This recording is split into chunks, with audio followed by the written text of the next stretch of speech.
Mari kita buka sama-sama kitab Hagai, pasal yang kedua.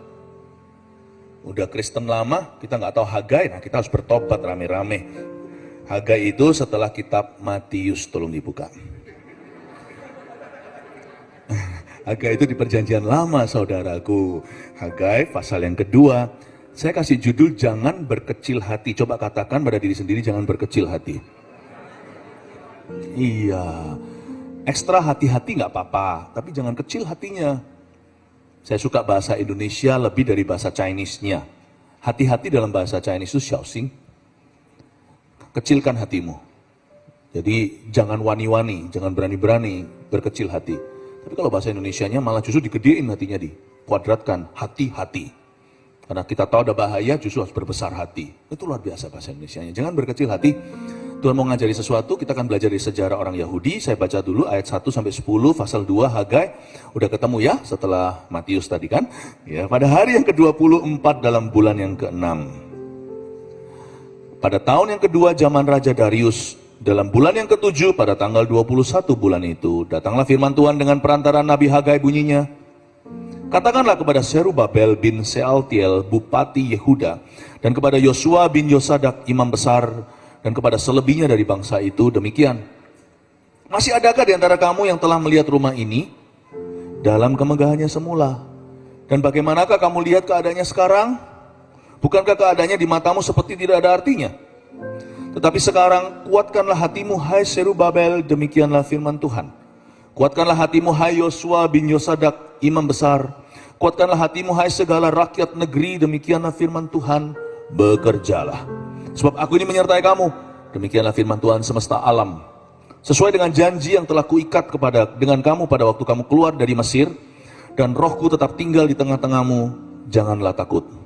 Sebab beginilah firman Tuhan semesta alam, sedikit waktu lagi, maka aku akan menggoncangkan langit dan bumi, laut dan darat. Aku akan menggoncangkan segala bangsa, sehingga barang yang indah-indah kepunyaan segala bangsa datang mengalir. Maka aku akan memenuhi rumah ini dengan kemegahan firman Tuhan semesta alam. Kepunyaanku lah perak, dan kepunyaanku lah emas, demikianlah firman Tuhan semesta alam. Adapun rumah ini kemegahannya yang kemudian akan melebihi kemegahannya yang semula. Firman Tuhan semesta alam. Dan di tempat ini aku akan memberi damai sejahtera. Demikianlah firman Tuhan semesta alam. Sedikit background sebelum saya baca ayat per ayat dan menjelaskan. Kitab Hagai adalah kitab Nabi yang pulang bersama dengan rombongan kembali ke Timur Tengah sih, dari Persia, dari negara jajahan Persia, dari Babilonia. Mereka itu diasingkan, bangsa Israel itu dijajah oleh kaum Babel. 70 tahun silam dari waktu Hagai. Mereka itu dijarah bait suci. Kita semua juga punya pengalaman-pengalaman, misalnya di Indonesia tahun 98, kerusuhan tahun 65, zaman PKI. Setiap negeri, every nation, every country, itu ada black history. Black history-nya orang Yahudi adalah ketika mereka itu didatangi oleh kaum Babilonia, dihabisin. Termasuk bait suci yang dibangun oleh Raja Salomo, yang bukan diselaput dengan emas, tapi yang terbuat dari emas, itu dijarah habis-habisan. Gak ada batu di atas batu yang lainnya.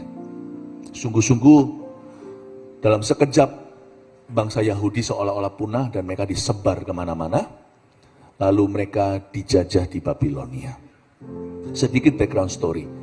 Lalu 70 tahun yang akan datang setelah black history, setelah mereka dihancurkan, maka seorang raja di Persia, hatinya tergugah. Pulanglah kau orang-orang Yahudi, bangunlah bait sucimu. Bangunlah kembali Yerusalem, tanah suci itu. Maka mereka kembali, rombongan itu termasuk seorang nabi yang terus cayo-cayoin rekan-rekannya. Ayo bangun rumah Tuhan, bangun rumah Tuhan. Rumah Tuhan yang runtuh itu harus dibangun kembali. Kalian jangan sibuk bangun rumah sendiri. Boleh bangun rumah sendiri, setiap orang punya properti. Setiap orang punya gawe, punya pekerjaan. Tapi jangan bengkelaikan pekerjaan Tuhan. Karena itu yang membuat kalian sebagai bangsa diberkati. Yaitu rumah Allah alias gereja di perjanjian lama. Bangsa Israel dipanggil oleh Tuhan. Ayo pulang, kembali ke tanah airmu. Ini bukan secara geografi hari ini aplikasi. Aplikasinya buat kita hari ini adalah secara rohani. Kembali ke rencana Allah semula, carilah dahulu kerajaan sorga dan kebenarannya, maka semua akan ditambahkan kepadamu. Ayo dibangun lagi, aku menyertaimu. Kalau kamu mencari dulu dan membangun dulu kerajaanku, segala sesuatu di hidupmu pun aku akan tambahkan. Tapi bangsa Israel berkecil hati. Ya. Nah sekarang kita akan mengerti bagaimana bangsa Israel dikuatkan oleh Tuhan. Kita akan baca ayat per ayat dan saya akan jelaskan. Oke? Jadi Raja Persia ini mengalahkan Babilonia, ganti manajemen ceritanya. Yang dulunya itu mengasingkan orang Yahudi, yang ini digerakkan oleh Roh Kudus untuk memulangkan mereka. Tuhan itu bisa menciptakan sikon sekeliling kita agar kondusif untuk melayani. Tapi sikon atau situasi kondisi yang sempurna tidak ada di seluruh dunia. Kita harus memilih untuk melakukan kehendak Allah. Itu pilihan tidak bisa kita serahkan ke orang lain dan jangan salahkan keadaan. Mereka punya pilihan. Buktinya sikonnya dibuat kondusif pun orang Yahudi berkecil hati. Beriman atau tidak, itu semua keputusan hati. Kita hari ini mau percaya Tuhan bisa memakai kita atau iman kita hanya untuk kebutuhan hidup kita, ya terserah Anda. Kalau saya jadi Anda, saya tidak akan targetkan ke bulan. Kalau targetkan bulan paling saya akan makan terang bulan. Kangen nggak terang bulan? Paling saya cuma ada di halaman belakang, pakai keker-keker melihat ke bulan itu. Tapi kalau saya target matahari, mungkin saya nggak nyampe ke sana, saya akan berakhir di bulan. Janganlah fokus hidupmu di Australia ini hanyalah untuk just to pay your bills, to buy your house, the mortgage, lalu hanya sekedar sekolahkan anak besar, so what? Semua kita tuh akan mati, mau bawa apa kalau hidup kita cuma begini? Apa bedanya kita sama orang dunia? Main Tuhan-Tuhanan kan? Tuhan mau ada di hidup kita, dan Tuhan mau memberi kita prioritas yang berbeda. Targetkan matahari, jangan bulan, kebutuhan. Bulan itu kebutuhan hidupmu saja, dan keinginanmu. Targetkan kerajaan sorga. Segala sesuatu ditambahkan, dan saya percaya hidupmu akan bermakna. Jangan berkecil hati, sekarang ayat per ayat, baca, dan juga ambil catatan, sebab saya rasa ini semua khotbah yang bisa direferensi kembali, pengajaran ini akan berguna di hari-hari esok Anda. Pada hari yang ke-24 dalam bulan yang ke-6, pada tahun yang kedua zaman Raja Darius orang Persia itu ya, dalam bulan yang ke-7 pada tanggal 21 bulan itu datanglah firman Tuhan dengan perantaraan Nabi Hagai bunyinya. Kira-kira itu jatuh di bulan Oktober 520 sebelum Masehi, sedikit history. Padahal di ayat ini dikatakan pada hari yang ke-24 dalam bulan yang ke-6. Bulan yang ke-6 ini bukan Juni, karena ini bukan kalender barat. Ini kalender kuno. Jadi kurang lebih itu di sekitar bulan Oktober 520 years before Christ. Ya, 520 tahun, 500 tahun sekian sebelum Yesus dilahirkan. Kita sekarang mengerti itu kira-kira historinya. Tuhan itu punya waktu ilahi, katakan waktu ilahi. Untuk perkara besar di hidup kita, sungguhan. Tuhan itu punya waktu-waktu ilahi di dalam kehidupan kita. Perkara-perkara besar. Itu disebut rencana Allah. Tapi perkara-perkara kecil yang membangun momentum ke situ namanya rancangan Allah. Nah, disitulah partisipasi kita. Ajak mikir sedikit ya pagi-pagi, semoga sudah breaky. Tuhan punya rencana itu perkara besar, ada date-nya, tanggalnya. Kalau ini kurang lebih sekian Oktober 520 sebelum Masehi. Di hidupmu ada tanggal dan waktu kairos ilahi, di mana Allah tentukan perkara-perkara gede. Tapi kita tidak akan melihat rencananya kalau kita tidak berjalan dalam rancangannya. Rancangan Allah itu perkara-perkara kecil, momentum ke situ. Di situ adalah partisipasi kita dan partnership atau kemitraan kita dengan Roh Kudus. Ya. Ada juga tanggal-tanggal atau date, tanggal-tanggal yang istimewa dalam hidup kita seperti birthdays, atau kelahiran kita, lalu tanggal anniversary. Bapak-bapak jangan lupa kalau lagi anniversary sama istrinya, lalu berkata hari ini hari apa? Harinya Tuhan mah, bukan. Tapi those days are past.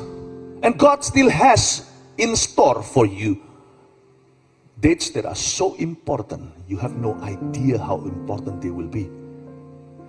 Hidupmu itu jangan dibangun muter-muter di padang gurun. Bangun momentum ke situ, jangan berkecil hati, dimulai dengan iman. Iman itu bukan akhir segala sesuatu, iman itu permulaan. Lalu setelah itu perbuatan.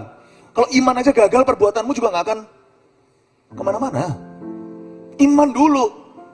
Makanya saya gak berani setiap minggu saya jalani tanpa ke gereja dulu. Saya ngomong gini bukan karena kita buka gereja, ada gereja di sini, bukan. Kita buka di gereja ini di sini karena kita percaya itu. Kebalik, telur ayam, ayam telur. Bagi kami, purpose dulu tujuan. Ibadah hari Minggu seperti ini tuh bagi orang Yahudi adalah hari ke-1 minggu itu. Bagi kita kan hari ke-7. Hari ke-7 seperti ini hari Minggu kita liburan, istirahat dari 6 hari kerja. Bagi saya, bagi orang rohani kita harus memikirkan bahwa itu hari ke-1. Minggu itu hari pertama saya dicat, lalu habis itu hari keduanya itu hari Senin. Saya tidak berani memulai minggu tanpa saya beribadah dulu. Jadi saya nggak peduli pengkhotbahnya ada choir atau enggak.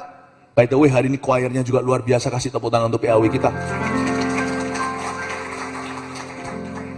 It's not a show, you know. We need this. We need the presence of God to kick off our week.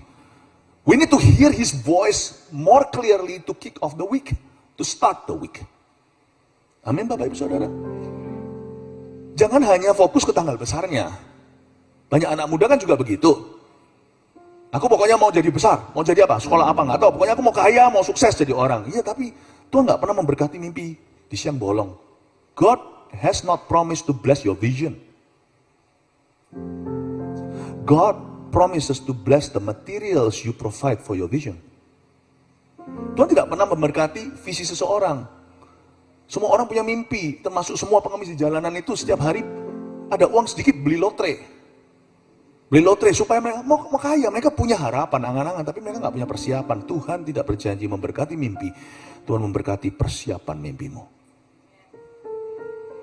Sekarang saya ajak Anda melihat ayat 3. Pokoknya jangan berkecil hati. Katakan kanan kirinya, jangan berkecil hati.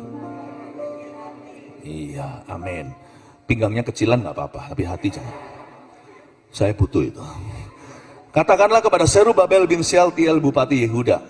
Siapakah Zerubabel? Dia seorang bupati yang takut akan Allah. Disuruh pulang untuk memastikan izin-izinnya ada. Jadi Tuhan tidak hanya pakai pendeta, Tuhan pakai kita semua dalam sphere of our sphere of influence. Tuhan pakai seorang politikus, seorang governor atau seorang gubernur. Kamu harus pulang ya, sokong atau dukung umatku.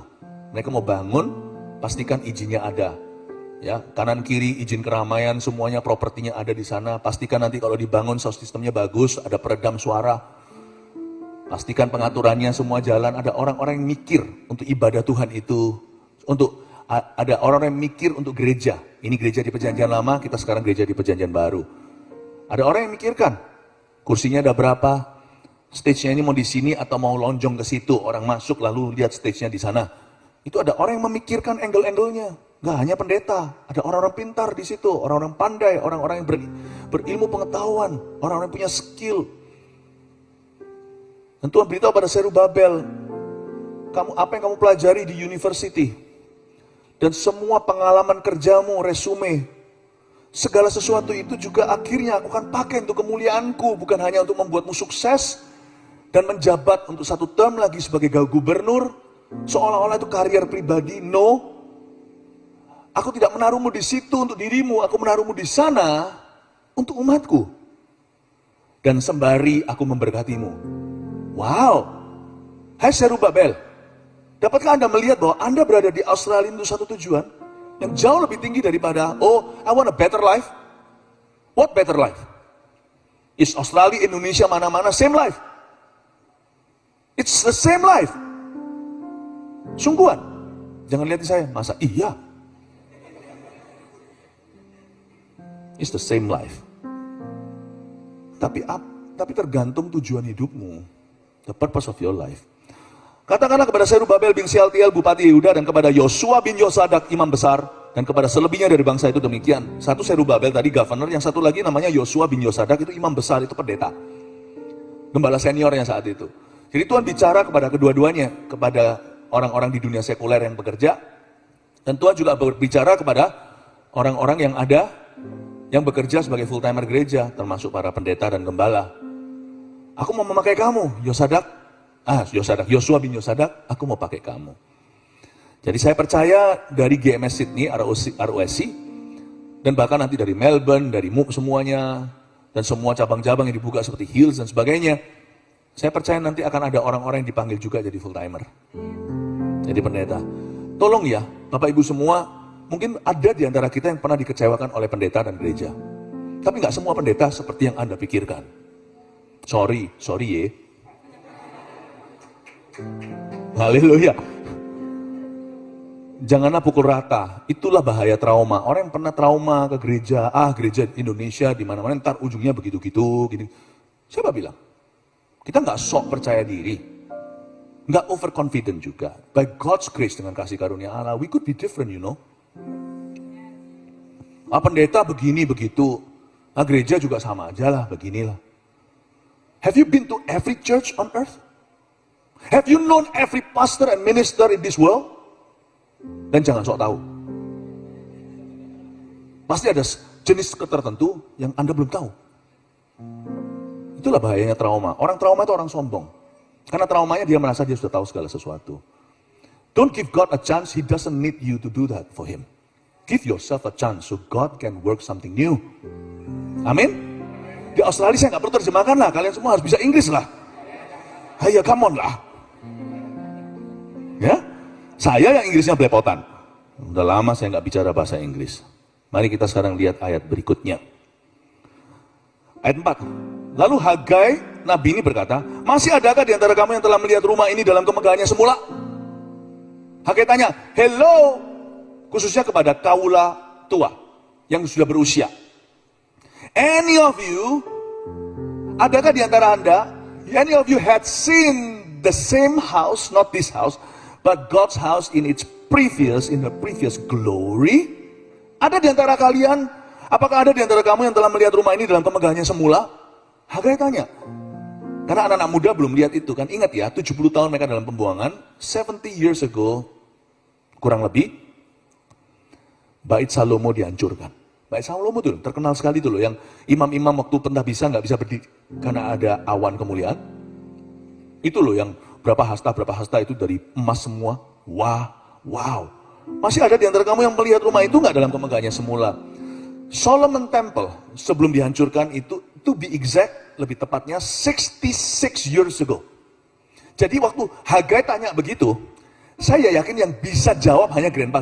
Mungkin kalau mereka umur 20 tahun waktu melihat Bait Salomo dihancurkan, waktu mereka diangkut ke Babilonia, mereka usianya 80. Kalau mereka berusia 20 tahun, 66 tahun lalu mereka berumur 86. Kalau mereka masih teenager, umur 14, maka mereka umur 70 tahun saat Hagai tanya itu. Kalau mereka mungkin masih umur 7 tahun, maka mereka berumur 70, matematikanya, 3 waktu itu. Jadi waktu Hagai tanya, adakah di antara kamu, dia tidak melihat ke muda-mudi, karena mereka belum lahir. Mereka itu generasi kedua di Australia. Ada enggak yang melihat kemegahan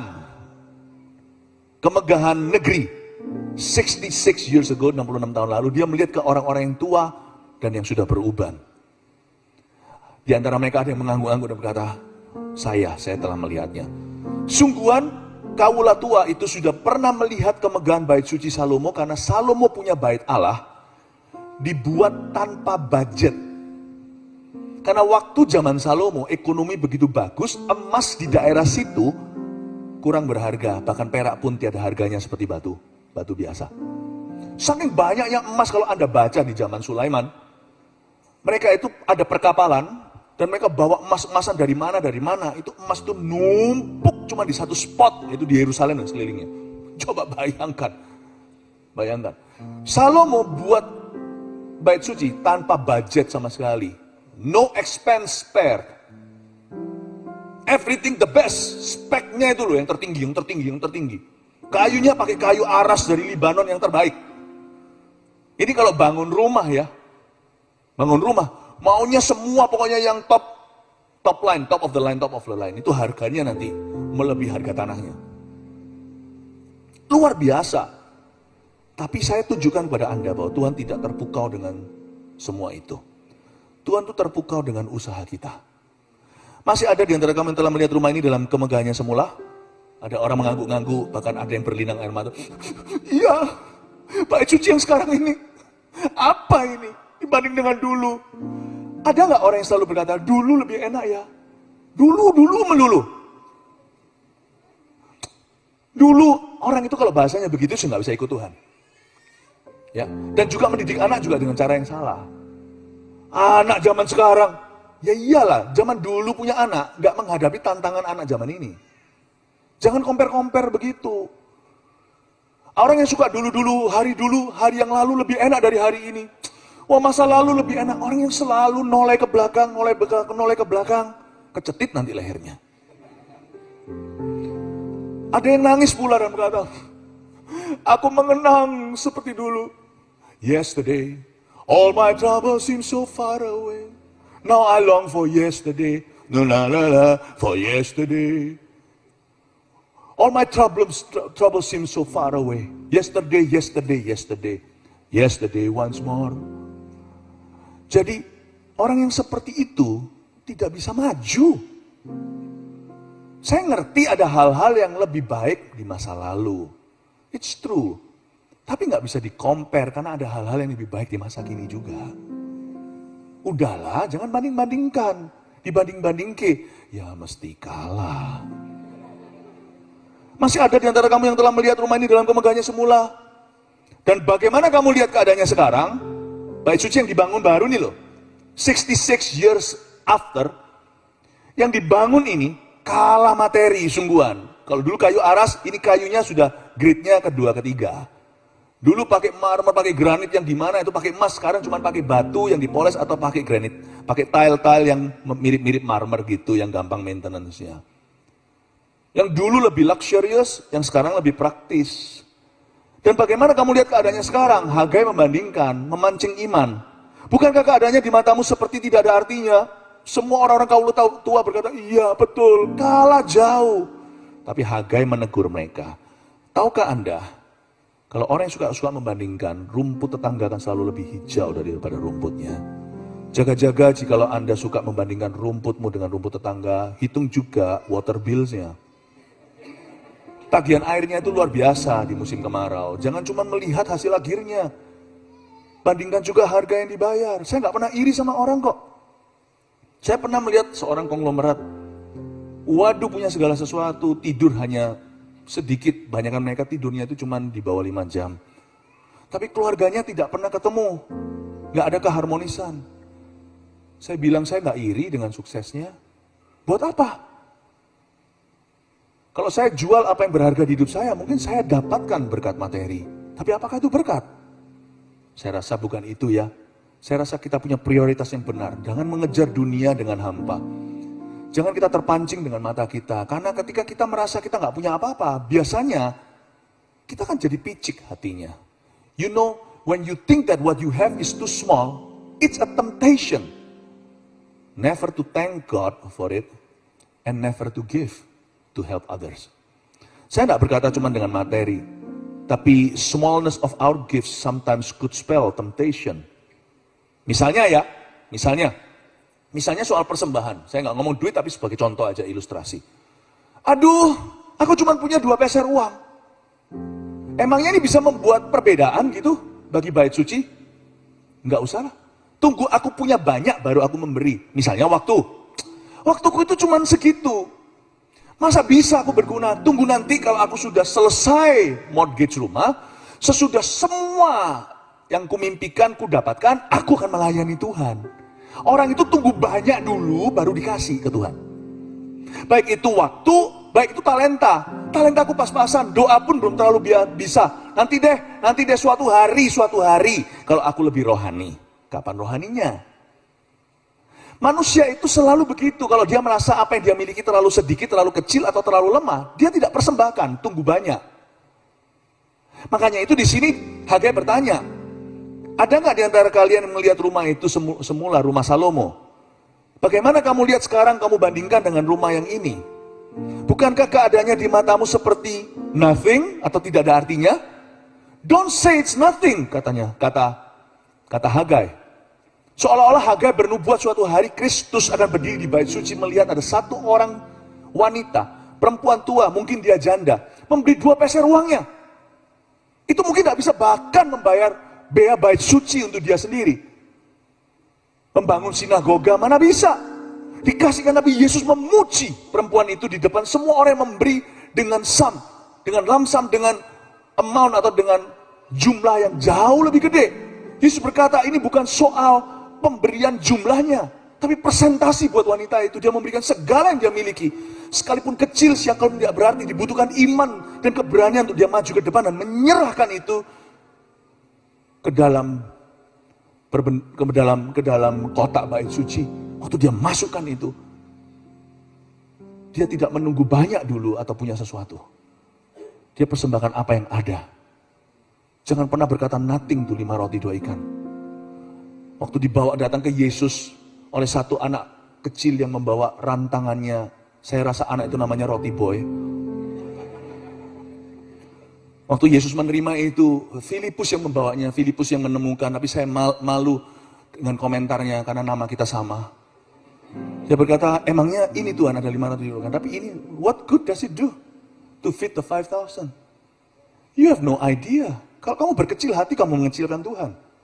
Whatever little you have, Tuhan tidak minta semua, tapi berikan itu kepada Tuhan, untuk Tuhan, bersama dengan Tuhan kita lakukan sesuatu dengan itu. You don't wait until you've got enough time to serve God. Karena ada orang berkata nanti sampai aku sudah punya waktu, lalu tiba-tiba ketika waktu sudah ada dia stroke. Nanti setelah aku semua mortgage-nya dan sebagainya, setelah aku dapatkan rumah idamanku, anak-anakku gimana, anaknya udah besar, tiba-tiba anaknya kena narkoba, LGBTQ. Pada saat dia ready to serve God, dia tidak datang as a servant, tapi as a patient. Lebih parah daripada sebelumnya. Karena dia tidak pernah bawa culture kerajaan Allah itu masuk ke dalam rumahnya. Semua tentang mengejar dunia, sehingga anak-anaknya pun akhirnya jauh dari Tuhan. Ginilah, guru kencing berdiri, kucing kencing berlari. Kok kucing? You cannot give to other people what you yourself don't have. Don't try to become something or someone. You try to teach other people to become. Don't pass on the lie. Jangan tunggu sampai nanti semuanya sudah beres. Hai papa, kepala keluarga, atau papa mama, tunggu nanti anakmu itu tambah gede. Today kalau mereka tidak punya the culture of serving God, suatu hari mereka akan jadi korban dan Anda akan datang sebagai pasien ke dalam gereja. Makin susah, makin lama untuk melayani Tuhannya. Karena nggak mari-mari, nggak selesai-selesai itu masalah. Jangan kecilkan hal kecil yang kau miliki, baik itu waktu maupun talenta. Jangan kecilkan. Sebab kalau kau dan aku mempersembahkan itu, Tuhan tambah-tambahkan. Kepada barang siapa yang memiliki, kepadanya diberi lebih banyak lagi supaya dia melimpah. Tapi barang siapa yang tidak memiliki, dan juga dia menahan diri, apa yang dia miliki akan diambil daripadanya. Amin Bapak Ibu Saudara. That is the wrong concept. That is the lie the devil has planted in your head, in my head. The devil speaks maybe in a Singaporean accent. What good lah? Doesn't do any good. It doesn't do any good. What? Jangan pernah Anda kecilkan apa yang Tuhan percayakan. Sebab setiap hal kecil yang Allah percayakan dalam hidupmu, bukan hanya itu kepercayaan, itu juga adalah ujian. God is testing you with it. My offering is too small. My talent is not too significant. My time is not much. You don't wait until you have much. God can use anything that you offer to Him, commit to Him sincerely from your heart. Itu juga cerita 5 tahun lalu. Gereja ini baru berjumlah kurang dari 50. Betul ya, waktu itu ya, 5 years ago.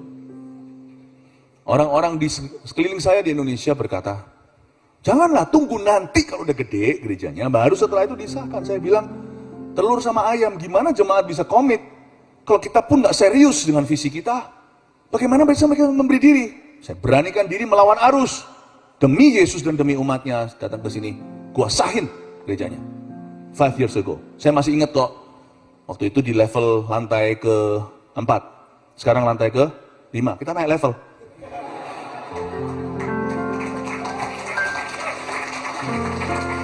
Saya masih ingat yang hadir saat itu karena kita hari ini merayakan 5th anniversary. Saya berkata, today this church is a local church. Jadi jemaat gak usah lagi khawatir, mikir. Gimana ya? Mereka serius gak ya? Atau kita cuma persekutuan doa? No, this is a church. There is a pastor. Lalu saya sebut di situ, oh gereja ini gereja lokal yang sah. Wah, semua orang seneng banget. You don't wait until something becomes a lot. Then you believe that something is a something. If that's how you think, then will never be a something. Mengerti ya Bapak Ibu ini? Nggak usah terjemahkan, karena saya terjemahkan juga saya bulat nanti hilang. Yang penting kita kuatkan hati kita. Kuatkan, katakan kuatkan hati. Ayat 5, tetapi sekarang, coba lihat ya, ada 3 kali diulang. Kuatkanlah hatimu, hai Zerubabel, demikianlah firman Tuhan. 1. Kuatkanlah hatimu, hai Yosua bin Yosadak. 2. Imam besar. 3. Kuatkanlah hatimu, hai segala rakyat negeri. Demikianlah firman Tuhan, bekerjalah, sebab aku ini menyertai kamu. Demikianlah firman Tuhan semesta alam. I love it. Ada 3 kali kata, kuatkanlah hatimu. Strengthen your heart. Jangan berkecil hati. Bukan shousing, tapi hati-hati, berbesar hati, gedein tuh hati. Ya aku sedikit punya, gak apa-apa. Apapun sedikit yang kupunya akan tumbuh. Aku serahkan ke Yesus sekarang. Aku mau serahkan hidupku sekarang untuk berbakti kepadanya. Aku gak akan main-main lagi. Aku tahu Tuhan taruh di sini untuk keperluan Tuhan. Masih ada bills to pay? Yes indeed. Besok masih ada masalah? Oh ya. Yeah. Sekarang saya mulai, kalau ngomong apa-apa, yeah. Jadi kayak orang Australia. You still have a problem? Yeah. I still have a problem. Yes. Not only a problem, but many problems. Yeah. But so long that tomorrow morning, I'm still having my breaking. I'm fine, thank you, because a day's problem is for a day. Yeah. Hallelujah. Puji Tuhan, saya nggak akan takut, saya akan besarkan hati saya. Come on, bring it on. Bekerjalah itu artinya fight. I'm gonna face the day with joy. Saya ngomong gini, Pastor Philip, Pastor ngomong gini mungkin gampang teorinya. Saya kalau nggak berani ajari, kalau saya sendiri tidak lakukan dan jalankan. Saya nggak bisa cerita lah, it's not about me. I try to be able to talk about self less and talk about the scripture more, tapi just for your information, I face some things, similar things you are facing. Really? Yeah.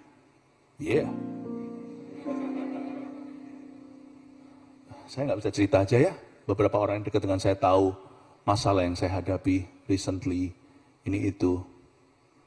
I think, proudly I could say, dan saya punya witnesses yang tahu apakah saya munafik ngomong begini atau tidak, bahwa I think I live better my faith than I preach it. Sometimes my preaching not good, tapi I live out my faith better than I preach it. I'm always joyful, saya hadapi. Life and death situation, yes, a few times, man. A few times, Mike. Berapa kali saya menghadapinya. But I've got living water on the inside. I can always, saya selalu bisa mendapatkan kekuatan baru. Kuatkan hatimu, sebab di dalam dirimu ada Roh Kudus, di dalamnya ada living water. Amin. Amin. Kasih tepuk tangan untuk Tuhan Yesus. My apology for my fake Australian accent. It doesn't even come close. I think I love the Australian accent. Seriously, I'm loving it every day here. Oh, wow. Amazing. Ayat yang ke-6. Sesuai dengan janji yang telah kuikat dengan kamu, kuatkan hatimu, maksudnya sesuai dengan janji yang telah kuikat dengan kamu pada waktu kamu keluar dari Mesir, dan Rohku tetap tinggal di tengah-tengahmu. Janganlah takut, katakan Roh Kudus.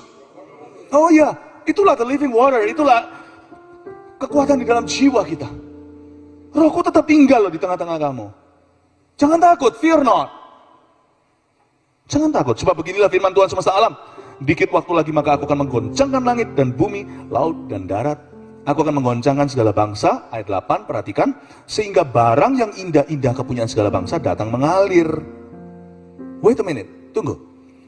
Barang yang indah-indah kepunyaan segala bangsa akan datang mengalir. Kita senang sekali yang ginian di dalam firman. Yes, karena kita tinggal di dunia yang materialistis. But truly, this verse doesn't first of all say about a material blessing. It's a spiritual one. Saya buktikan ya. Aku akan menggoncangkan segala bangsa sehingga barang yang indah-indah kepunyaan segala bangsa itu dalam bahasa Inggrisnya, if you read in the English translation, ini saling melengkapi. Inggris dan Indonesia itu saling komplement karena apa yang merupakan spiritual blessing pasti berujung provision juga. When God is giving you a vision, and if your heart is pro His vision, is pro towards His vision, He is going to provide for you, namely giving you His provision. Pastilah barang yang indah juga barang sungguhan itu pasti akan datang. Tapi hatimu jangan melekat padanya kalau barang-barang bertambah di rumahmu. Tetapi di sini kalau Anda baca bahasa Inggrisnya, demikian pula dalam bahasa Ibraninya, bahasa aslinya, ini bukan barang yang indah saja, tetapi the desire of all nations will come to you. What is the desire of all nations? The Messiah. Merinding saya. Di sini Hagai menubuatkan 500 years before the fulfillment. Sebelum penggenapan janji, Hagai berkata, aku akan menggoncangkan segala bangsa sehingga nanti kerinduan bangsa-bangsa akan datang kepadamu. Siapa itu? Yesus Kristus Mesias. Baca sedikit dulu, saya jelaskan. Ayat 9, kepunyaanku lah perak dan kepunyaanku lah emas, demikianlah firman Tuhan semesta alam. Adapun rumah ini, dia bicara dengan kaula tua. Kemegahannya kemudian akan melebihi kemegahan yang semula, firman Tuhan semesta alam. Tunggu, saya nggak setuju kalau secara manusiawi saya baca. Di dalam sejarah tercatat bahwa bait suci yang dibangun di zaman Hagai oleh temboknya dibangun Nehemia, ibadahnya dibangun Ezra, bait sucinya dibangun mereka, Zerubabel segala. Kalau Anda compare apple to apple, Anda akan lihat bahwa bait suci yang baru kalah jauh. Kalah jauh ini dari emas sungguhan. Yang ini dari batu-batu, meskipun batu berharga. Ini kayunya pun spek 2. Lain. Ini Hagai ngomong apa sih? Adapun rumah ini kemegahannya kemudian akan melebihi kemegahan yang semula. Pikiran kita dasar manusia material, listis. Mikirnya selalu tentang kayu, marmernya, besinya, bajanya. Come on lah. Yang dimaksudkan di sini kemegahannya itu spiritual. Kemegahannya kemudian akan melebihi kemegahannya semula. How come? Gimana? Demikian firman Tuhan. Dan di tempat ini aku akan memberi damai sejahtera in this place. Demikianlah firman Tuhan semesta alam. Because some 500 years later, God's Son would walk. Anak Allah akan berjalan di bait yang dibangun di zaman Hagai. Bukan di zaman Salomo, itu runtuh. Merinding aku. Dan Yesus di sana menyembuhkan orang sakit dan memberi shalom peace ke Israel. Ini yang orang-orang zaman itu nggak ngerti. Mereka garu-garu kepala. Hagai ini ngomong sesuatu yang melampaui akal pikiran manusia dan melampaui zaman mereka. Dia berkata, kemegahan yang sekarang ini melebihi kemegahan yang dulu. Semua orang berkata, nabi palsu loh. Buktinya loh, saya ini ahli bangunan. Ini aja sama itu harganya beda.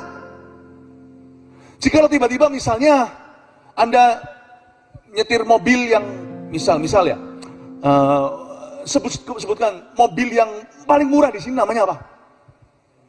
Apa itu? MG. Oh ya, oke, MG ya, MG. MSG. Kalau MSG itu murah enak. MG, mobil paling mahal, sebutkan salah satu, come on. Rolls Royce. Nah, ya. Misalnya kalau saya dalam sebuah auto show atau auto conference, saya punya juga otomotif business, lalu saya berkata bahwa MG itu lebih berharga, kemuliaan lebih mulia daripada Rolls Royce, kira-kira mereka kick me out or not?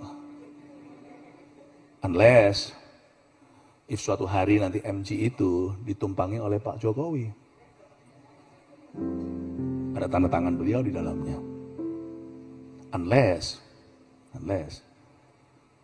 Rolls Royce pasti itu akan beda. Saya mau ngomong begini, bahwa you have no idea how God could use your business, your offering, your life, the time given to Him, dan juga your effort, pelayananmu, termasuk yang sound system. Anda tidak akan pernah tahu bahwa khotbah ini direkod, nanti diupload. Someone mau bunuh diri, nggak jadi. Itu bukan karena khotbah saya saja, tapi juga karena production timnya. You have no idea whom you gonna save. And how Jesus gonna use this. Your effort, your corporate effort sama-sama. You not gonna. Nggak akan kita itu akan membayangkan bahwa 500 tahun kemudian anak Allah akan berjalan di bait suci yang pas-pasan budgetnya, yang mereka bangun pas-pasan. Tapi di mata Tuhan, Salomo memberi dari kelebihan. Mereka ini kaum jajahan memberi dari kekurangan mereka. Dan Tuhan berkata, nanti gua akan jalan bukan di baitnya Salomo, tapi di bait yang kamu bangun dengan kayu terbaik, meskipun itu tidak masuk speknya untuk raja di atas segala raja. But because you give, I'm going to honor that. And I'm gonna use that, aku akan memakainya untuk kemuliaanku. Bukankah kemegahan bait suci ini akan melebihi kemegahan yang semula? Dan di tempat ini aku akan memberi shalom peace atau damai sejahtera. Saya terharu dan berkata, Tuhan, saya tidak akan pernah tahu. Tahu nggak? Seperti yang saya katakan tadi, khotbah bagus itu nggak garansi. Tapi khotbah yang dari hati. Tuhan tuh punya cara yang aneh sekali. Waktu saya lagi, pernah sekali saya sedang diterpa sebuah masalah yang besar dalam hidup saya. Tapi saya harus khotbah. Kan nggak mungkin saya berkata cuti dulu, lalu cancel, last minutean. Orang udah datang antri dari sebelum asyirnya datang. Itu pernah terjadi sebelumnya. Ini bukan pertama. Saya datang lalu saya berkata, bijim gak jadi. Kan gak mungkin balik kucing kan? Saya gak mungkin balik kucing dan tunjukkan iman Hello Kitty. Saya harus berani. Saya gak peduli. Orang gak tanya, Pastor Philip, how do you feel when you preaching today? You don't even need to care about how I feel. So long that I give you God's word, God's timely word for you today. Tapi kadang-kadang saya merasa, ada waktunya saya merasa lemah. Lalu saya naik ke atas, saya khotbah berusaha, tetapi nggak bisa menata kalimat dengan sebaik mungkin seperti biasanya. Kaget saya. Saya disapa orang waktu dalam perjalanan di sebuah airport ke luar kota. Dan disapa dan kata, that sermon saved me from committing suicide. Tuhan seperti mau berkata, the little you give in your weakness, let the weak say you're strong. Selama kamu komitmen to live for me, bukan untuk your own pleasure, I will use whatever, aku akan pakai apapun juga. Kelebihanmu ku pakai, kelemahanmu ku pakai. Tapi orang yang tidak ku pakai adalah orang yang making excuses. Orang yang membuat berbagai macam alasan. Saya kasih 3 poin sudah ada bawa pulang. Oh sorry, gak segera pulang hari ini sampai malam Cingtian Buweja. Kan tadi kau 1 penuh kasih, 2 penuh hikmat, 3 penuh kuasa. Saya kasih 3 alasan untuk kita mengingat ayat-ayat yang kita baca hari ini. Yaitu jangan berkecil hati. 1, ini yang kita pelajari sedikit review. Jangan remehkan permulaan yang kecil dan sederhana. Munculkan. Itu dia. Ya, please jangan remehkan. A humble beginning. You don't have to start great. You may begin small. 2, munculkan. Bekerjalah dengan segenap hati dan segenap kekuatan, so long that you are willing to work. Bukan bekerja dengan keras saja, tapi dengan prioritas yang benar. 3,